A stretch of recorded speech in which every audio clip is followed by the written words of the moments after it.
In a world where wealth blinds the eyes and gold can disguise a heart, one woman dared to do the unthinkable. She took off her crown. She abandoned her mansion. And she stepped into the streets, not as a billionaire CEO, but as a frail, forgotten beggar. Why? To find her only son, a wife whose love could not be bought. This is the story of Evelyn Hartwell, the woman whose greatest investment was not in stocks, companies, or empires, but in the truth. Power is a strange thing. Some people chase it to feel important. Others chase it to hide their fears. But a few rare souls, like Evelyn Hartwell, build power because they refuse to let the world define them. Long before she became the CEO whose name made stock markets shift, Evelyn was simply a young woman with a dream and a stubborn belief that impossible was just a word lazy people used to excuse their limits. She built Hartwell Innovations the same way a sculptor shapes a masterpiece. With patience, with struggle, with sacrifice, and with a heart that never stopped imagining what could be. Every day, before the sun even began coloring the sky, Evelyn was already awake. Her mornings were quiet, almost sacred. She would sit alone in her glass-walled office, high above the city, sipping black coffee as the world below slowly came to life. The city lights reflected on her desk like scattered diamonds. The skyline stretched endlessly before her. And there, in that silence, she planned. Not for millions, not for success, but for the future of her family and the empire she had built from her own bare determination. Employees whispered stories about her. She doesn't sleep. She reads 100 reports before sunrise. She can predict market crashes before they happen. But what they didn't know was that Evelyn's true motivation wasn't power. It was fear, a fear she never admitted aloud. Success elevates you, but sometimes, it elevates you so high that you no longer recognize the ground beneath you. Evelyn had everything people dream about. A penthouse that touched the clouds. Cars that waited silently in glass garages. A company valued in billions. Respect, admiration, influence. But every night, when the boardroom lights shut off and the world praised her achievements, she returned to a house that felt too big, and too quiet. Because her husband passed away when Adrian was just 10. Since then, she had been mother and father, protector and provider. Her success was built on love, but it came at the cost of loneliness. Adrian Hartwell was the one treasure Evelyn valued more than the entire empire. She saw him not as an heir to her wealth, but as the last living piece of her husband. The boy inherited her sharp eyes but his father's gentle heart, a combination Evelyn feared the world would exploit. Most CEOs raised heirs, Evelyn raised a human being. While other wealthy parents gave their children blank checks and empty praise, she gave Adrian principles. Never judge someone by what they own. Don't confuse luxury with happiness. And above all, don't let money buy your sense of self. She wanted him grounded, humble, untouched by the arrogance that often follows wealth like a shadow. But there was something Evelyn could never control, the world outside. People smiled at Adrian, but their smiles were rarely pure. He grew up surrounded by flattery, but very little honesty. By the time he reached adulthood, Evelyn noticed a disturbing pattern. Every woman who claimed to love him, loved the lifestyle more. She could see it in their eyes. In the way they clung to him. In the way they marveled at the mansion, the cars, the status. Evelyn saw the truth the way a seasoned businesswoman sees through manipulated figures. And it terrified her. Because Adrian loved deeply, he trusted easily, and he forgave quickly. All beautiful traits, all dangerous traits when surrounded by the wrong person. The world was full of pretenders, and nothing pretends better than a heart hungry for wealth. On the evening of Adrian's 29th birthday, the Hartwell mansion glowed like a palace. Chandeliers, live orchestra, politicians, celebrities, business partners, all gathered to celebrate the heir of the empire. But Evelyn was not smiling. She watched Adrian laugh with guests, his joy genuine, and her worry grew heavier with every passing minute. Because she knew something he didn't. People weren't here for Adrian. They were here for the Hartwell name. Later that night, as the party lingered into soft music and fading conversations, Adrian approached his mother. "Adrian, Mom, I need to tell you something." Evelyn's heartbeat sharpened. "Adrian, I think I've met someone." That sentence, that simple sentence, felt like an earthquake beneath her feet. Adrian described a woman named Vanessa, someone Evelyn had heard of through business circles. Beautiful, confident, charming, and dangerously ambitious. Rumors whispered that Vanessa only dated men whose bank accounts could fund her dreams. When the money disappeared, so did she. As Adrian spoke, Evelyn's heart ached with quiet dread. He was happy, truly happy, but Evelyn knew happiness built on lies always ends in pain. And she refused to let her son walk blindfolded into the arms of someone who saw him only as a stepping stone. That night, while guests toasted and music played softly through the mansion halls, Evelyn sat alone in her private lounge, and made a decision that would change everything. A decision no CEO had ever made. A decision no mother had ever dared. She would not judge Vanessa by gossip. She would not interrogate her in the mansion. No, she would learn the truth the only way that exposes a person's soul. By meeting her, as someone worthless in the eyes of the world. A beggar. Fear doesn't always shout. Sometimes, it whispers quietly in the heart of a mother. Evelyn Hartwell had survived stock market crashes, hostile takeovers, and businessmen twice as ruthless as hurricanes. Yet nothing frightened her more than the thought of her son giving his heart to someone who didn't deserve it. To the world, Evelyn was unshakable. But behind closed doors, she was simply a mother, trying to protect the last piece of her family. For decades, Evelyn carried two burdens. The burden of her empire, and the burden of raising Adrian alone. She remembered nights when Adrian was little, nights when he fell asleep waiting for her to come home from late meetings. Nights when she paced the living room, praying she was raising him right. Nights when she questioned if she had given too much responsibility to a child who never asked for the Hartwell crown. She never wanted Adrian's kindness to be swallowed by the greed of the world. She never wanted his innocence to become someone else's profit. That was why the news he brought her on his birthday shook her more than she let him see. There is a secret grief only mothers know, the grief of watching your child trust someone you do not trust. When Adrian walked away to greet guests, Evelyn remained frozen in her seat. The music felt distant. The laughter of guests sounded like echoes. Her mind raced through every memory of the women Adrian had met before. The ones who pretended to love him. The ones who praised him publicly but mocked him privately. The ones who saw him as a ticket into luxury. Evelyn's eyes dimmed with remembering. Her son didn't see the danger. But she did. It wasn't Vanessa's beauty that scared Evelyn. Beauty is harmless. It was Vanessa's pattern that frightened her. A pattern of relationships that started with affection and ended the moment the money stopped flowing. Evelyn had heard the stories. Lavish shopping trips, demands for grand gifts, abandonment the moment her partners faced financial setbacks. Vanessa loved comfort. She loved luxury. She loved status. But did she love people?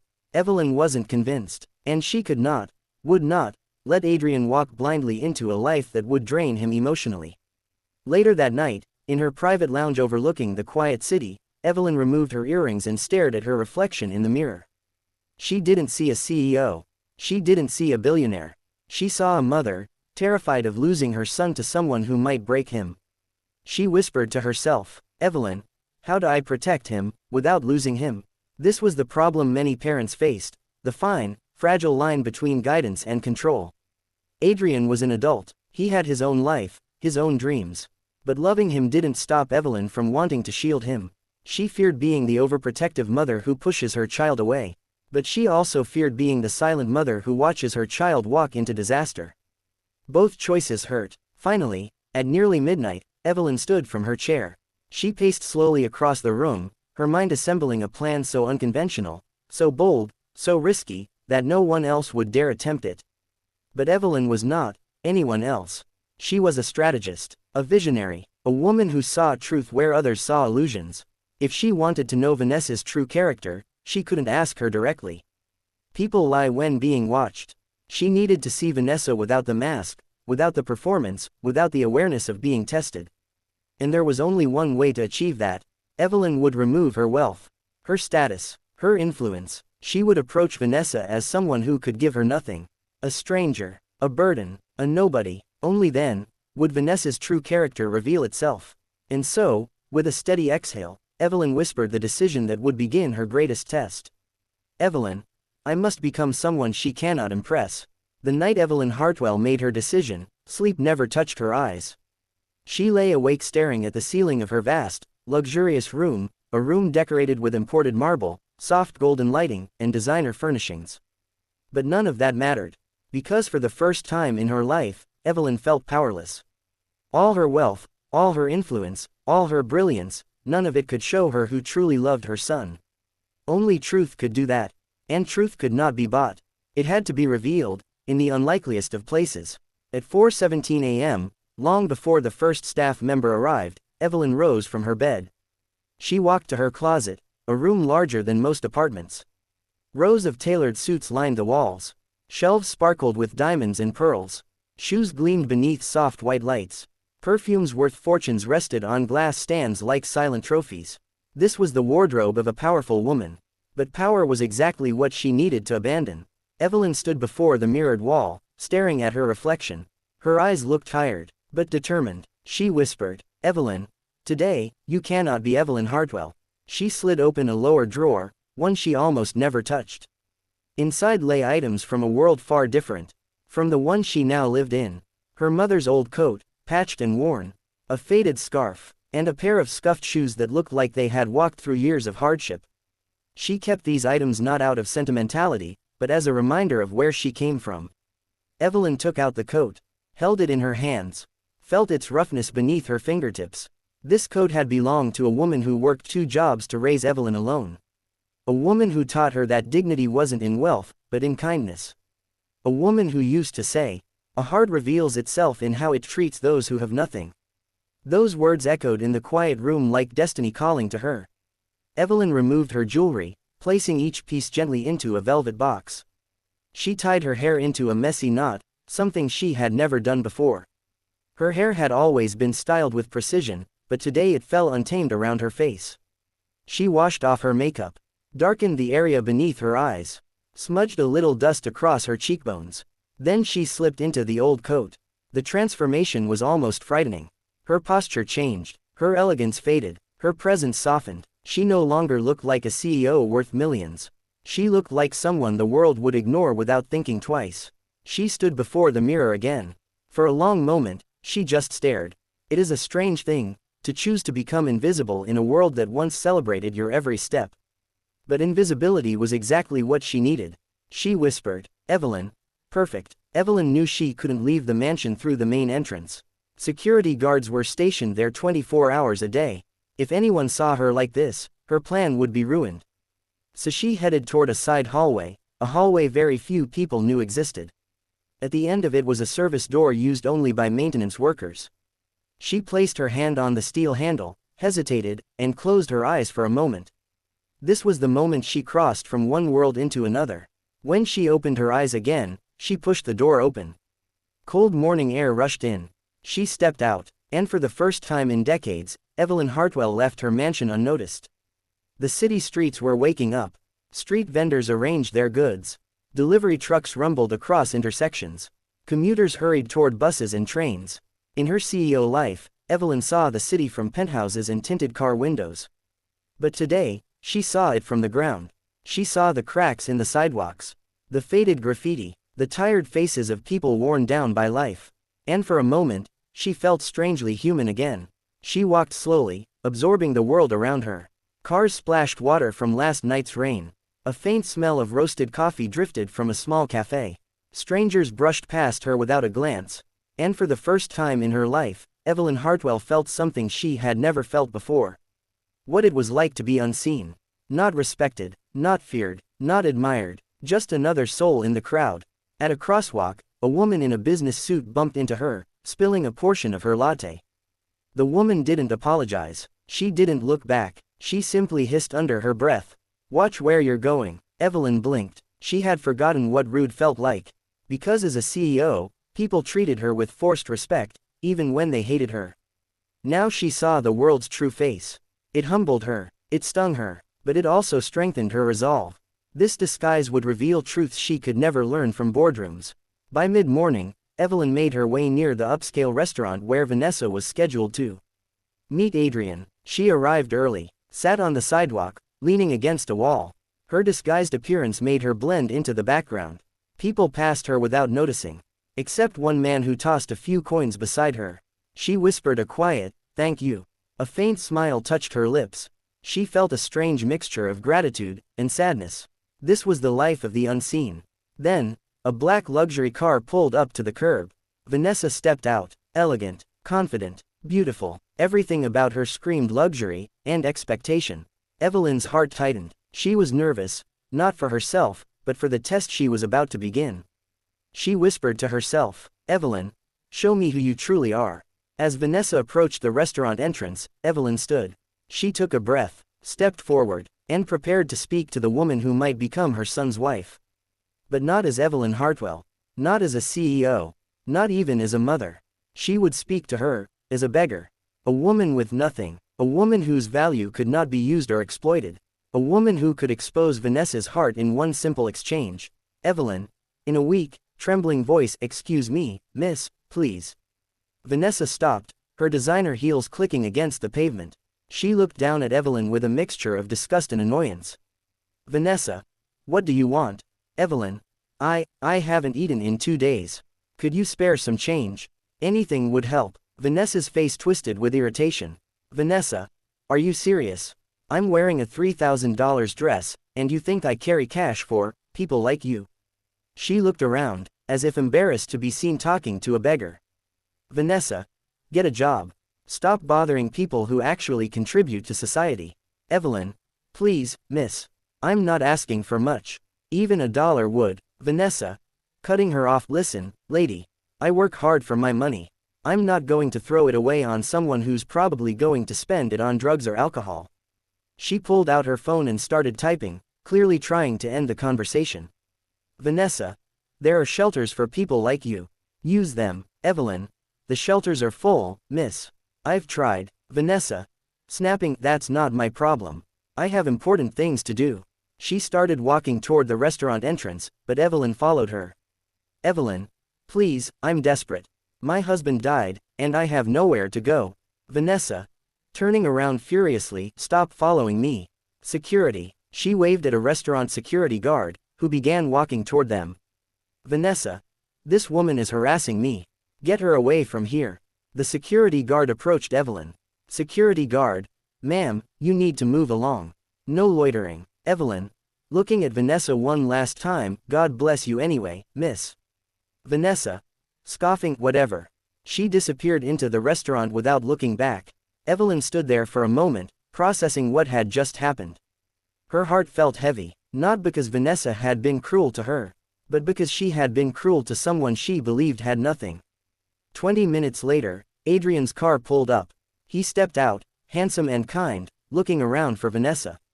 As he walked toward the restaurant, he noticed Evelyn still sitting by the wall. Unlike his mother, Adrian had never learned to ignore suffering. He approached her. Adrian, ma'am, are you all right? Evelyn, looking up at her own son, her heart breaking, just tired, young man. Adrian, have you eaten today? Evelyn, not today, not yesterday either. Adrian reached into his wallet and pulled out a $100 bill. Adrian, here, get yourself a good meal and a safe place to stay tonight. Evelyn, bless you, sir. You have a kind heart. Adrian, my mother taught me that we're all just one tragedy away from needing help ourselves. He smiled warmly and walked into the restaurant. Evelyn watched him go, tears streaming down her face. Her son was everything she had hoped he would be. But the woman he was about to have lunch with, she was everything Evelyn had feared. Over the next several weeks, Evelyn continued her experiment. She positioned herself at different locations where she knew Vanessa would be. Outside high-end shopping centers, near exclusive restaurants, at charity galas where Vanessa made appearances. Each encounter revealed more of Vanessa's true character. When Evelyn approached her outside a jewelry store, Vanessa, don't you have anything better to do than beg? It's pathetic. When Evelyn asked for help near a luxury spa, Vanessa, you smell horrible. Stay away from me. When Evelyn simply made eye contact at a coffee shop, Vanessa, to the barista, can you do something about the homeless woman? She's making your customers uncomfortable. But the most revealing moment came during a charity fundraiser for homeless shelters. Vanessa was there as Adrian's date, smiling for photographers and giving interviews about her compassion for the less fortunate. Vanessa, to a reporter, I believe we all have a responsibility to help those who can't help themselves. That's why I'm so passionate about this cause. But when Evelyn approached her in the parking lot afterward, Vanessa, are you following me? I'm calling the police. Evelyn, I just wanted to thank you for what you said inside. About helping people like me. Vanessa, that was for the cameras, you idiot. I don't actually care about homeless people. Now get away from my car before I have you arrested. Evelyn's heart shattered, not just because Vanessa was cruel, but because she was a liar. A performer. Someone who wore compassion like makeup, only when others were watching. Meanwhile, Adrian's relationship with Vanessa was deepening. He brought her to family dinners. He introduced her to his business associates. He even began talking about engagement rings. And through it all, Evelyn watched from the shadows. She saw how Vanessa behaved when she thought no one important was watching. How she treated waiters and service staff. How she spoke about poor people when Adrian wasn't listening. How she calculated every gesture, every smile, every kiss. Vanessa wasn't in love with Adrian. She was in love with the lifestyle he could provide. But how could Evelyn prove this to her son without revealing her own deception? Evelyn decided on one final test. She would create a situation where Vanessa's true character would be impossible to hide. Using her connections but maintaining her anonymity, Evelyn arranged for a local news station to do a feature story on acts of kindness in the city. The plan was simple. The news crew would film random acts of kindness between strangers.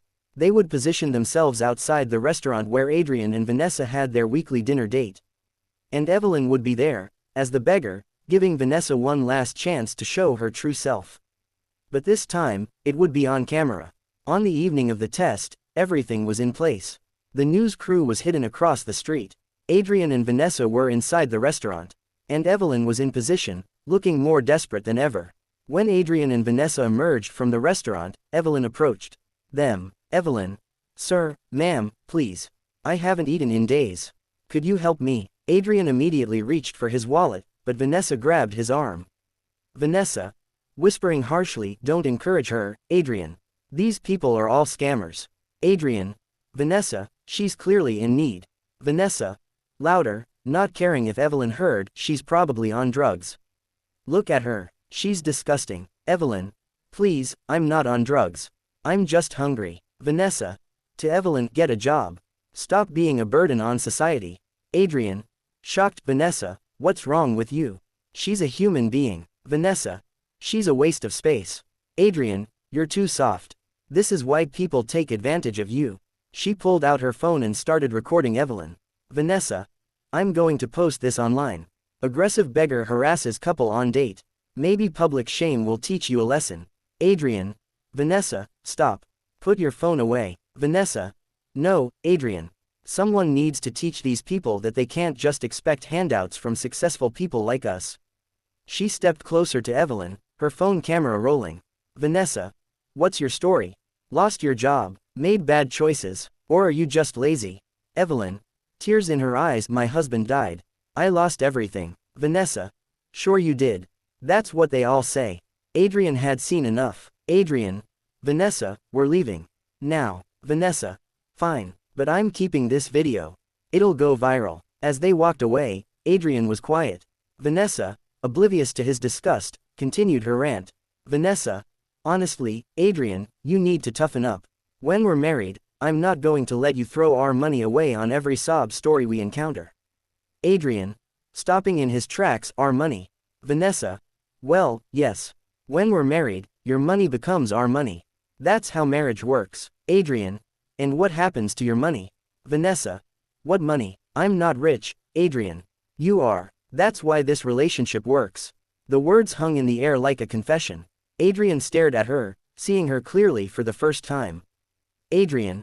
That's why this relationship works. Because I have money. Vanessa. Realizing her mistake. No, that's not what I meant. Adrian. What did you mean, Vanessa? Vanessa. I meant that we complement each other. You have financial security, and I have other qualities. Adrian. Such as? Vanessa. Struggling. I'm beautiful. I'm sophisticated. I know how to navigate high society. I'd be the perfect wife for someone in your position. Adrian. Someone in my position. Vanessa. A wealthy man. A successful man. Adrian. Don't pretend you don't know what this is. We're both getting something out of this relationship. Adrian. What am I getting? Vanessa. A beautiful wife who won't embarrass you at social events. Someone who understands the lifestyle. Someone who appreciates what you can provide. Adrian. And what are you getting? Vanessa. Hesitating. Security. Comfort. The life I deserve. Adrian. The life you deserve. Vanessa. Yes, I'm tired of struggling, Adrian. I'm tired of worrying about money. You can give me the life I've always wanted. Adrian. But what about love, Vanessa? What about caring for each other? What about partnership, Vanessa? Love is a luxury, Adrian. Security comes first. Adrian looked back toward where the beggar woman had been standing. She was gone, but her image was burned into his memory. A woman asking for help. A woman his girlfriend had treated like garbage. A woman who reminded him of his mother's teachings about compassion and humanity. Adrian. I need to think about some things, Vanessa. Vanessa. What things? Adrian.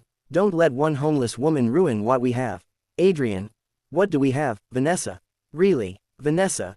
We have a future together. A beautiful future. Adrian. Based on what? Vanessa. Based on compatibility. Based on mutual benefit. Based on, Adrian. Based on money. Vanessa. Finally being honest, money isn't everything, Adrian. But it's not nothing either. Adrian nodded slowly. Adrian. You're right, it's not nothing, but it's also not enough. He called for his driver. Adrian. I'll have James take you home. Vanessa. What about you? Adrian. I need to walk. I need to think. Vanessa. Adrian, don't overthink this. What we have is good. It works. Adrian. For who, Vanessa? For who does it work? She had no answer. As Adrian walked through the city streets, his mind raced. He thought about every conversation he'd had with Vanessa. Every date, every kiss, every moment he thought was genuine. How much of it was real? How much of it was performance? He found himself walking back to where he'd encountered the beggar woman. She wasn't there anymore, but something about her haunted him. The sadness in her eyes. The dignity in her posture despite her circumstances. The way she had blessed Vanessa even after being treated cruelly. She reminded him of someone. His mother. Not physically, but in spirit. In grace under pressure. In kindness despite suffering. Adrian pulled out his phone and called his mother. Adrian. Mom, are you awake? Evelyn. From her mansion, having returned from her disguise, of course, Beta. What's wrong? You sound upset. Adrian. I need to ask you something. How do you know when someone really loves you? Evelyn. Her heart aching. What happened, Adrian? Adrian. I think I've been fooling myself about Vanessa. Evelyn. What makes you say that? Adrian. Tonight, we encountered a homeless woman asking for help. And Vanessa, Mom, she was so cruel. So heartless. It was like seeing a completely different person. Evelyn. People reveal their true selves in how they treat those who can do nothing for them. Adrian. That's exactly what I was thinking. This woman had nothing, could offer nothing, and Vanessa treated her like she was less than human. Evelyn. And how did that make you feel? Adrian.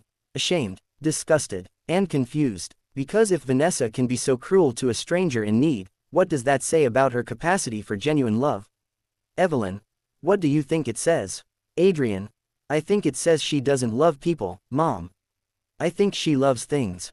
Status, comfort, security, but not people. Evelyn. And what kind of love do you want, Beta? Adrian. The kind you and Dad had. The kind that sees the person, not the bank account. The kind that chooses to love even when it's difficult. Evelyn. Tears in her eyes. Your father loved me when I had nothing, Adrian. When I was nobody, he saw something in me that I didn't even see in myself. Adrian. How do I find someone like that? Evelyn. You don't find that kind of love by looking for it, Beta. You find it by being worthy of it. By being the kind of person who loves others the same way. Adrian. I think I need to end things with Vanessa. Evelyn. Why, Adrian? Because I don't think she loves me. I think she loves what I represent. And that's not enough anymore. Evelyn. What changed your mind? Adrian. A beggar woman who showed more grace and dignity in 5 minutes than Vanessa has shown in 5 months. Evelyn's heart swelled with pride and pain. Her son had learned the lesson she tried to teach him. But at what cost? The next day, Adrian called Vanessa and asked to meet her for coffee. He had made his decision. Adrian. Vanessa, we need to talk. Vanessa. If this is about last night, I think you're overreacting. So what if I wasn't nice to some homeless woman? That doesn't define our relationship. Adrian. Doesn't it, Vanessa? No, Adrian. One moment doesn't erase everything we've built together. Adrian. What have we built, Vanessa? Vanessa. A relationship, a future, plans. Adrian. Plans for what? Vanessa. Marriage, a family, a life together. Adrian. Based on what? Vanessa. Growing frustrated, based on compatibility. Based on attraction. Based on, Adrian. Based on my bank account.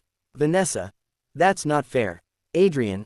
Isn't it? Vanessa. If I lost everything tomorrow, if I went bankrupt, if I had to start over with nothing, would you still want to marry me? Vanessa. Hesitating, that's a hypothetical question. Adrian. It's a simple question. Would you love me if I had nothing? Vanessa. Adrian, why are you doing this? You're not going to lose everything. You're a Hartwell. Adrian. But if I did? If I was just Adrian, not Adrian Hartwell. If I was poor, struggling, ordinary, would you love me then? Vanessa. After a long pause, I love who you are, Adrian. Adrian. Who am I, Vanessa? Vanessa. You're successful. You're secure. You're established. You're, Adrian. Those are things I have, not things I am. Who am I as a person? Vanessa. Struggling, you're, kind, and generous, and, Adrian, and wealthy. Vanessa. Adrian, this is ridiculous. We live in the real world. Money matters. Adrian. It does matter. But it shouldn't be the foundation of love. Vanessa. What should be? Adrian. Respect, kindness, genuine care for each other's well-being. The ability to see beauty in each other even when everything else is stripped away. Vanessa. That's naive, Adrian. Adrian. Is it? My parents had that kind of love. Vanessa. Your parents lived in a different time. Adrian. No, Vanessa. They lived with different values. Vanessa. Fine. If you want to break up with me over some homeless woman and your romantic ideals, go ahead. But you'll regret it, Adrian. Why will I regret it? Vanessa. Because you'll never find anyone else who fits into your world the way I do. You'll never find anyone else who understands your lifestyle, who can navigate your social circles, who can be the kind of wife a man in your position needs. Adrian. Maybe I don't want someone who fits into my world, Vanessa. Maybe I want someone who helps me see beyond it. Vanessa. You're making a mistake. Adrian. Maybe, but it's my mistake to make. Vanessa. Standing to leave when you realize what you've given up, don't come crawling back. Adrian. I won't. She left, and Adrian felt something he hadn't felt in months. Relief. That evening, Evelyn sat in her study, staring out at the city lights. Her plan had worked. Adrian had seen Vanessa's true nature and ended the relationship. But instead of feeling victorious, Evelyn felt empty. She had protected her son from a woman who didn't deserve him. But she had done it through deception. Through manipulation. Through lies. What did that make her? Was she any better than Vanessa? Both of them had hidden their true selves. Both of them had manipulated Adrian's emotions. Both of them had prioritized their own goals over his right to make informed decisions. The only difference was motivation. Vanessa had lied for personal gain. Evelyn had lied for maternal protection. But lies were still lies. And Adrian deserved better than both of them. Evelyn picked up her phone to call Adrian, but then put it down. What could she say? How could she explain what she had done without destroying their relationship forever? How could she justify her actions when she wasn't sure she could justify them to herself? She had won the battle but lost her moral high ground. She had saved her son from one deception by creating another. And now she had to live with the consequences. 3 weeks later, Adrian seemed lighter, happier, free. He threw himself into his work with renewed energy. He started volunteering at homeless shelters. He began dating again, but casually, without pressure. And he spent more time with his mother. Adrian. Mom, I want to thank you. Evelyn. For what, Beta? Adrian. For raising me to see people's hearts, not their bank accounts. If you hadn't taught me those values, I might have married Vanessa and spent my life in a loveless transaction disguised as a marriage. Evelyn's heart ached with guilt.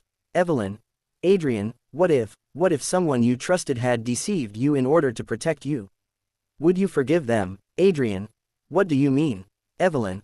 Hypothetically, what if someone lied to you, but their intentions were good? Adrian. I think intentions matter.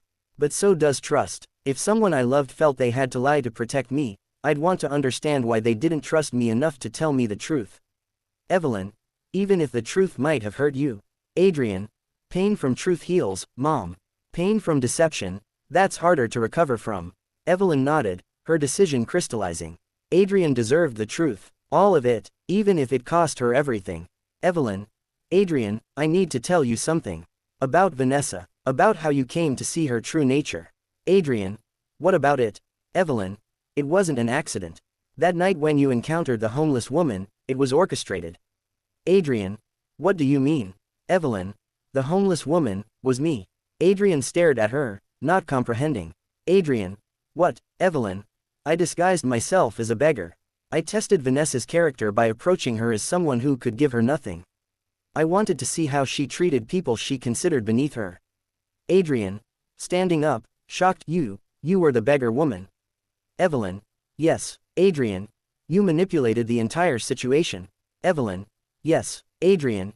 You lied to me. Evelyn. I was trying to protect you. Adrian. Pacing, agitated. Protect me. By deceiving me, by manipulating my relationship, by treating me like a child who couldn't make his own decisions. Evelyn. Adrian, I saw what she was. I knew she would hurt you. Adrian. That was my choice to make. My risk to take. My life to live. Evelyn. But you were blind to her true nature. Adrian. Maybe I was. Maybe I would have figured it out on my own. Maybe I would have made mistakes and learned from them. That's what adults do, Mom. Evelyn. I couldn't watch you throw your life away on someone who didn't love you. Adrian. So instead, you threw away my trust in you. The words hit Evelyn like a physical blow. Adrian. How long, Mom? How long were you planning to keep this secret? Evelyn. I don't know. Adrian. Were you ever going to tell me? Evelyn. I'm telling you now. Adrian. Only because your guilt finally outweighed your need for control. Evelyn. That's not fair. Adrian. Isn't it? Mom, you're the CEO of a billion-dollar company. You're used to controlling everything, manipulating every variable, orchestrating every outcome. But I'm not a business deal. I'm your son. Evelyn. You're right. I'm sorry. Adrian. Sorry isn't enough, Mom. You violated my trust. You manipulated my emotions. You treated me like I was incapable of making my own decisions about my own life. Evelyn. I was trying to save you from heartbreak. Adrian. By breaking my heart instead. Evelyn had no answer. Adrian. I need some time, Mom. I need to think about this. About us. About whether I can trust you again. Evelyn. Adrian, please. Adrian. No, Mom. You made your choice when you decided to lie to me. Now I need to make mine. He left. And for the first time in her life, Evelyn Hartwell, the woman who had built an empire, who commanded boardrooms, who bent markets to her will, felt completely powerless. She had saved her son from a loveless marriage. But she had lost his trust in the process. And she didn't know if she would ever get it back. 6 months later, Evelyn sat in her office, staring out at the city she had conquered but no longer felt connected to. Adrian had kept his distance. They spoke occasionally, brief, polite conversations about business or family obligations. But the warmth was gone. The trust was broken. The relationship she had tried so hard to protect had been damaged by her own actions. She had won the battle against Vanessa. But she had lost the war for her son's heart. On a quiet Tuesday morning, Evelyn's assistant announced a visitor. Assistant. Ma'am, there's a young woman here to see you. She doesn't have an appointment, but she says it's about Adrian. Evelyn. Send her in. The woman who entered was nothing like Vanessa. Simple clothes. Natural beauty. Honest eyes. Woman. Mrs. Hartwell. My name is Sarah. I'm a teacher at the shelter where Adrian volunteers. Evelyn. How can I help you, Sarah? Sarah. Actually, I think I might be able to help you. Adrian told me what happened between you two. About the deception. About the broken trust. Evelyn. I see. Sarah. He also told me why you did it. About your fear that he would be used for his money. About your desire to protect him. Evelyn. And what do you think about that? Sarah. I think you're a mother who loves her son. But I also think you forgot that love without trust isn't really love at all. Evelyn. You're right, Sarah. Mrs. Hartwell. Adrian is miserable. He misses you, but he's hurt. He feels like you don't respect him as an adult. Evelyn. How do I fix this? Sarah. You start by admitting that you were wrong. Not just about the method, but about the principle. You admit that he has the right to make his own mistakes and learn his own lessons. Evelyn. Even if those mistakes could destroy him. Sarah. Even then, because the alternative, controlling his life, will definitely destroy your relationship with him. Evelyn. And what about you, Sarah? What's your interest in this? Sarah. Smiling, I care about Adrian. We've been spending time together. Getting to know each other. And I want him to be whole. That means he needs to reconcile with his mother. Evelyn. Are you and Adrian? Sarah. We're taking things slowly. Getting to know each other as people, not as roles or expectations. It's nice. Evelyn. And you're not interested in his money. Sarah. Laughing, Mrs. Hartwell. I didn't even know he was wealthy until we'd been friends for 2 months. He volunteers at a homeless shelter and drives a 10-year-old Honda. I thought he was just another volunteer. Evelyn. And when you found out? Sarah. I was surprised. But it didn't change how I felt about him. Money doesn't make someone kind. It doesn't make someone funny. It doesn't make someone worth loving. Evelyn. What does? Sarah. Character. Integrity. The way they treat people who can do nothing for them. The words echoed Evelyn's own mother's wisdom. Evelyn. Would you like to have dinner with us sometime? All 3 of us. Sarah. I'd like that. But first, you need to talk to your son. Really talk to him, not as a CEO to an employee, but as a mother to her child. Evelyn. What should I say? Sarah. The truth. All of it, and then ask for his forgiveness. Not because you deserve it, but because your relationship deserves a chance to heal. That evening, Evelyn called Adrian. Evelyn. Adrian, could you come over? I need to talk to you. Really talk to you. Adrian. Mom, we've been through this. Evelyn. Please, give me one more chance to get this right. An hour later, Adrian sat across from his mother in the same study where she had planned her deception. Evelyn. Adrian, I need to start by saying something I should have said 6 months ago. I was wrong. Adrian. About what, specifically? Evelyn.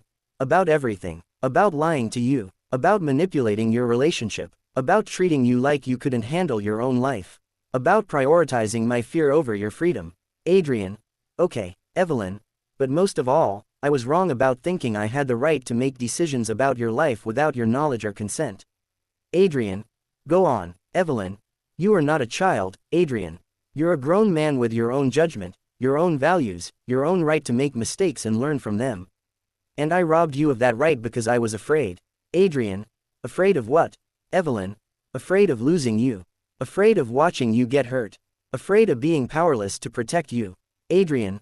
Mom, you can't protect me from everything. And you shouldn't try to. Evelyn.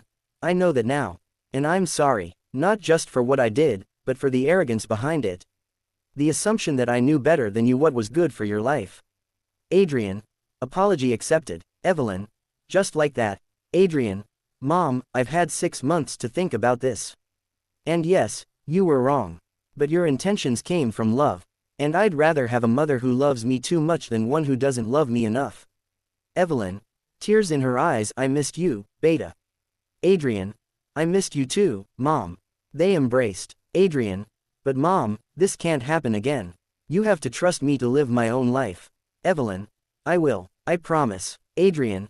And if you're worried about someone I'm dating, you talk to me directly. No more spy games. Evelyn. Agreed. Adrian. Speaking of which, there's someone I'd like you to meet. Properly this time. Evelyn. Smiling. Sarah. Adrian. Surprised. How did you? Evelyn. She came to see me. To help us reconcile. I like her already. Adrian. She's special, Mom. Really special. Evelyn. I can tell. And Adrian. Adrian. Yes, Evelyn. This time, I'm going to trust your judgment completely. Adrian. Good, because I think you're going to love her. Evelyn. I already do. Anyone who cares enough about you to help heal our relationship, she has my respect and my gratitude. 1 year later, at Adrian and Sarah's wedding, Evelyn stood to give a speech. Evelyn. A year ago, I thought I knew what love looked like. I thought love was protection, control, the elimination of risk and pain. She looked at Adrian and Sarah, holding hands at the head table. Evelyn. But I was wrong. Love isn't about controlling someone's choices. It's about trusting them to make good ones. It's not about eliminating their struggles. It's about supporting them through those struggles. She paused, her voice growing stronger. Evelyn. Sarah, when I first met you, really met you, you taught me something I had forgotten. You taught me that the most valuable things in life cannot be bought, sold, or manipulated. They can only be earned through authenticity, kindness, and genuine care for others. Sarah smiled, tears in her eyes. Evelyn, you love my son not for what he has, but for who he is. And in doing so, you've shown him, and me, what real love looks like. She raised her glass. Evelyn, to Adrian and Sarah. May your love be built on truth, strengthened by trust, and blessed with the kind of happiness that no amount of money could ever buy. The crowd applauded, but more importantly, Adrian smiled at his mother, a smile full of forgiveness, love, and respect. Evelyn had finally learned the most important lesson of her life. The greatest wealth isn't what you can control, it's what you're brave enough to let go.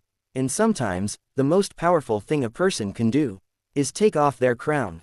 Not to deceive, but to discover. Not to manipulate, but to understand. Not to control love, but to trust it. In a world where wealth blinds the eyes and gold can disguise a heart, one woman learned that the truest riches come not from what we possess, but from what we're willing to surrender.